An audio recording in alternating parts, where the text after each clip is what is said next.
अंधे बाबा अब्दुल्ला की कहानी। बाबा अब्दुल्ला ने कहा कि मैं इसी बगदाद नगर में पैदा हुआ था। मेरे माँ बाप मर गए तो उनका धन उत्तराधिकार में मैंने पाया। वह धन इतना था कि उससे मैं जीवन भर आराम से रह सकता था, किंतु मैंने भोग विलास में सारा धन शीघ्र उड़ा दिया। फिर मैंने जी तोड़कर धनार्जन किया और उससे 80 ऊँट खरीदे। मैं उन ऊँटों को किराए पर व्यापारियों को दिया करता था। उनके किराए से मुझे काफ़ी लाभ हुआ और मैंने कुछ और ऊँट खरीदे और उनको साथ में लेकर किराए पर माल ढोने लगा। एक बार हिंदुस्तान जाने वाले व्यापारियों का माल ऊँटों पर लाद कर मैं बसरा ले गया। वहाँ माल को जहाज़ों पर चढ़ाकर और अपना किराया लेकर अपने ऊँट लेकर बगदाद वापस आने लगा। रास्ते में बड़ा हरा भरा मैदान देखकर मैंने ऊँटों के पाँव बांधकर उन्हें चरने छोड़ दिया और खुद आराम करने लगा। इतने में बसरा से बगदाद को जाने वाला एक फ़कीर भी मेरे पास आ बैठा। मैंने भोजन निकाला और उसे साथ में आने को कहा। खाते खाते हम लोग बातें भी करते जाते थे। उसने कहा, तुम दिन रात बेकार मेहनत करते हो। यहाँ से कुछ दूर पर एक ऐसी जगह है जहाँ असंख्य द्रव्य भरा है। तुम इन 80 ऊँटों को रत्नों और अशरफियों से ला सकते हो और वह धन तुम्हारे जीवन भर को काफ़ी होगा। मैंने यह सुनकर उसे गले लगाया और यह न जाना कि वह इससे कुछ स्वार्थ सिद्ध करना चाहता है। मैंने उससे कहा, तुम तो महात्मा हो, तुम्हें सांसारिक धन से क्या लेना देना। तुम मुझे वह जगह दिखाओ तो मैं ऊँटों को रत्नादि से लाद दूँ। मैं वादा करता हूँ तुम्हें उनमें से एक ऊँट दे दूँगा। मैंने कहने को तो कह दिया, किंतु मेरे मन में द्वंद्व होने लगा। कभी सोचता कि बेकार एक ऊँट से देने को कहा, कभी सोचता कि क्या हुआ, मेरे लिए 79 ऊँट बहुत हैं। वह फ़कीर मेरे मन के द्वंद्व को समझ गया। उसने मुझे पाठ पढ़ाना चाहा और बोला, एक ऊँट को लेकर मैं क्या करूँगा। मैं तुम्हें इस शर्त पर वह जगह दिखाऊंगा कि तुम खजाने से भरे अपने ऊँटों में से आधे मुझे दे दोगे। अब तुम्हारी मर्जी है, तुम खुद ही सोच लो कि 40 ऊँट क्या तुम्हारे लिए कम है। मैंने विवशता में उसकी बात स्वीकार कर ली। मैंने यह भी सोचा कि 40 ऊँटों का धन ही मेरी कई पीढ़ियों को काफ़ी होगा। हम दोनों एक अन्य दिशा में चले गए। एक पहाड़ में तंग दर्रे से निकलकर हम लोग पहाड़ों के बीच एक खुले स्थान में पहुँचे। वह जगह बिल्कुल सुनसान थी। फ़कीर ने कहा, ऊँटों को यहीं बिठा दो और मेरे साथ आओ। मैं ऊँटों को बिठाकर उसके साथ गया। कुछ दूर जाकर फ़कीर ने सूखी लकड़ियाँ जमा करके चकमक पत्थर से आग निकाली और लकड़ियों को सुलगा दिया। आग जलने पर उसने अपनी झोली में से सुगंधित द्रव्य निकालकर आग में डाला। उसमें से धुएं का एक जबरदस्त बादल उठा और एक और को चलने लगा। कुछ दूर जाकर वह फट गया और उसमें एक बड़ा टीला दिखाई दिया। जहाँ हम थे वहाँ से टीले तक का एक रास्ता भी बन गया। हम दोनों उसके पास पहुँचे तो टीले में से एक द्वार दिखाई दिया। द्वार से आगे बढ़ने पर एक बड़ी गुफा मिली जिसमें जिन्नों का बनाया हुआ एक भवन दिखाई दिया। वह भवन इतना भव्य था कि मनुष्य उसे बना ही नहीं सकते। हम लोग उसके अंदर गए तो देखा कि उसमें असीम द्रव्य भरा हुआ था। अशरफियों के एक ढेर को देखकर मैं उस पर ऐसे झपट्टा जैसे किसी शिकार पर शेर झपटे। मैंने ऊँटों की खुर्जियों में अशरफियाँ भरना शुरू किया। फ़कीर भी द्रव्य संग्रह करने लगा, किंतु वह केवल रत्नों को भरता। उसने मुझे भी अशरफियों को छोड़कर केवल रत्न उठाने को कहा। मैं भी ऐसा करने लगा। हम लोगों ने सारी खुर्जियाँ बहुमूल्य रत्नों से भर ली। मैं बाहर जाने ही वाला था कि वह फ़कीर एक और कमरे में गया और मैं भी उसके साथ चला गया। उसमें भांति भांति की स्वर्ण निर्मित वस्तुएं रखी थी। फ़कीर ने एक सोने का संदूक कचा खोला और उसमें से एक लकड़ी की डिबिया निकाली और उसे खोलकर देखा। उसमें एक प्रकार का मरहम रखा हुआ था। उसने डिबिया बंद करके अपनी जेब में रख ली। फिर उसने आग जलाकर उसमें सुगंध डाली और मंत्र पढ़ा, जिससे वह महल गायब हो गया और वह गुफा टीला भी गायब हो गया जो उसने मंत्र बल से पैदा किया था। हम लोग उसी मैदान में आ गए जिसमें मेरे ऊँट बंधे बैठे थे।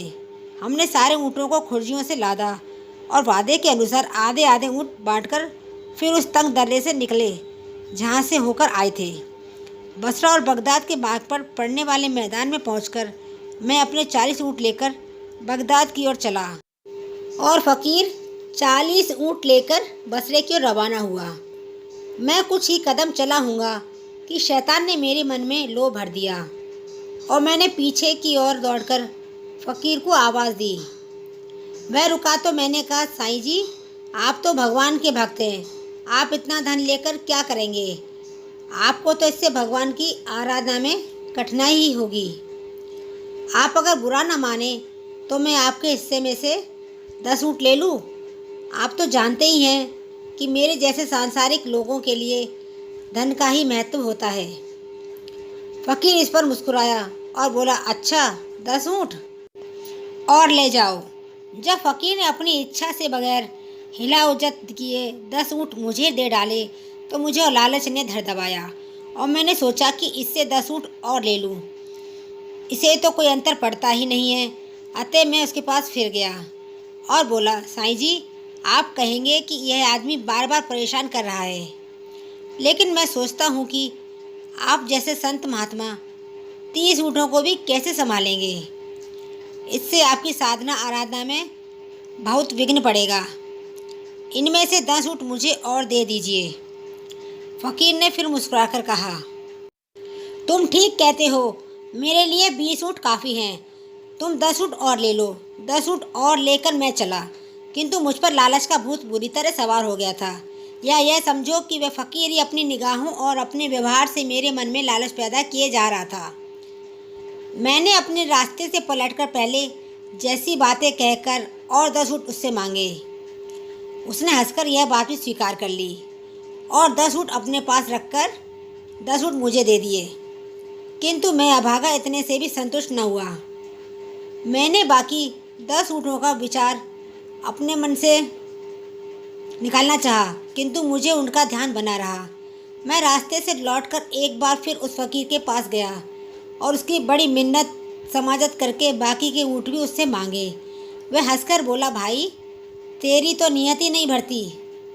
अच्छा, ये बाकी 10 ऊँट भी ले जा, भगवान तेरा भला करे। सारे ऊँट पाकर भी मेरे मन का खोट न गया।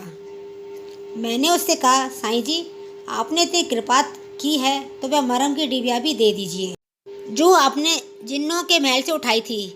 उसने कहा कि मैं वह डिबिया नहीं दूंगा।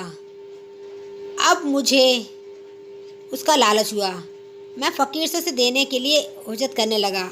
मैंने मन में निश्चय कर लिया था कि यदि फ़कीर ने अपनी इच्छा से वह डिबिया नहीं दी तो मैं ज़बरदस्ती करके उससे डिबिया ले लूँगा। मेरे मन की बात को जानकर फ़कीर ने वह डिबिया भी मुझे दे दी और कहा, तुम डिबिया ज़रूर ले लो, लेकिन यह ज़रूरी है कि तुम इस मरहम की विशेषता समझ लो। अगर तुम इसमें से थोड़ा सा मरहम अपनी बाईं आँख में लगाओगे तो तुम्हें सारे संसार के गुप्त कुश दिखाई देने लगेंगे, किंतु अगर तुमने इसे दाहिनी आँख में लगाया तो सदैव के लिए दोनों आँखों से अंधे हो जाओगे। मैंने कहा, साईं जी, आप तो इस मरहम के पूरे जानकार हैं, आप इसे मेरी आँख में लगा दीजिए। फ़कीर ने मेरी बाईं आँख बंद की और थोड़ा सा मरहम लेकर पलक के ऊपर लगा दिया। मरहम लगते ही वैसा ही हुआ जैसा उस फ़कीर ने कहा था, यानी दुनिया भर के गुप्त और भूमि का धनकोष मुझे दिखाई देने लगे। मैं लालच में अंधा तो हो ही रहा था। मैंने सोचा कि अभी और कई खजाने होंगे जो नहीं दिखाई दे रहे हैं। मैंने दाहिनी आँख बंद की और फ़कीर से कहा कि इस पर भी मरहम लगा दो ताकि बाकी खजाने भी मुझे देखने लगें। फ़कीर ने कहा, ऐसी बात ना करो, अगर दाहिनी आँख में मरहम लगा लो तो तुम हमेशा के लिए अंधे हो जाओगे। मेरी अक्ल पर पर्दा पड़ा हुआ था। मैंने सोचा कि यह फ़कीर मुझे धोखा दे रहा है। यह भी संभव है कि दाहिनी आँख में मरहम लग जाने से मुझे उस फ़कीर की शक्तियों के रहस्य मालूम हो जाएं। मैं उसके पीछे पड़ गया। बार बार कहता था कि यह मूर्खता भरी जिद छोड़ो और मरहम को दाईं आँख में लगवाने की बात ना करो, किंतु मैं यही समझता रहा कि वह स्वार्थवश ही मेरी दाईं आँख में मरहम नहीं लगा रहा है। मैं बराबर उससे कहता रहा कि दाहिनी आँख में मरहम लगा दो। उसने मुझसे कहा, भाई, तू क्यों जिद कर रहा है? मैंने तेरा जितना लाभ कराया है, क्या उतनी ही हानि मेरे हाथ से उठाना चाहता है? मैं एक बार भलाई करके अब तेरे साथ बुराई क्यों करूं? किंतु मैंने जैसे आपने अभी तक मेरी हर एक जिद पूरी की, वैसी आखिरी जिद भी पूरी कर दीजिए। अगर इसमें मेरी कोई हानि होगी तो मुझी पर उसकी जिम्मेदारी होगी, आप पर नहीं। उसने कहा, अच्छा, तू अपनी बर्बादी चाहता है तो वही सही। यह कहकर उसने मेरी दाहिनी आँख की पलक पर भी उस मरहम को लगा दिया। मरहम लगते ही मैं बिल्कुल अंधा हो गया। मुझे अपार दुख हुआ। मुझे अपनी मूर्खता याद न रही। मैंने फ़कीर को भला बुरा कहना शुरू किया और कहा, अब यह सारा धन मेरे किस काम का? तुम मुझे अच्छा कर दो और अपने हिस्से के 40 ऊँट लेकर चले जाओ। उसने कहा, अब कुछ नहीं हो सकता। मैंने तुम्हें पहले ही चेतावनी दी थी। मैंने उससे और अनुनय विनय की तो मैं बोला, मैंने तो तुम्हारी भलाई का भरसक प्रयत्न किया था और तुम्हें हमेशा सत्परामर्श ही दिया था, किंतु तुमने मेरी बातों को कपटपूर्ण समझा और गलत बातों के लिए जिद की। अब जो कुछ हो गया है वह मुझसे ठीक नहीं हो सकता। तुम्हारी दृष्टि कभी वापस नहीं लौटेगी। मैंने उससे बहुत ही गिड़गिड़ा कर कहा, साईं जी, अब मुझे कोई लालच नहीं रहा। अब शौक से धन संपदा और 80 ऊँट ले जाइए, सिर्फ मेरी आंखों की रोशनी वापस दिला दीजिए। उसने मेरी बात का कोई उत्तर नहीं दिया, बल्कि सारे ऊँट और उन पर लदी हुई धन संपत्ति लेकर बसरा की ओर चल दिया। ऊँटों के चलने की आवाज़ सुनकर मैं चिल्लाया, साईं जी, इतनी कृपा तो कीजिए कि इसी जंगल में, इसी दिशा में न छोड़िए, अपने साथ ले चलिए। रास्ते में कोई व्यापारी बगदाद जाते हुए मिलेगा तो मैं उसके साथ हो लूँगा। किंतु उसने मेरी बात न सुनी और चला गया। अब मैं अंधेरे में इधर उधर भटकने लगा। मुझे मार्ग का भी ज्ञान न था, नहीं तो पैदल ही चल देता।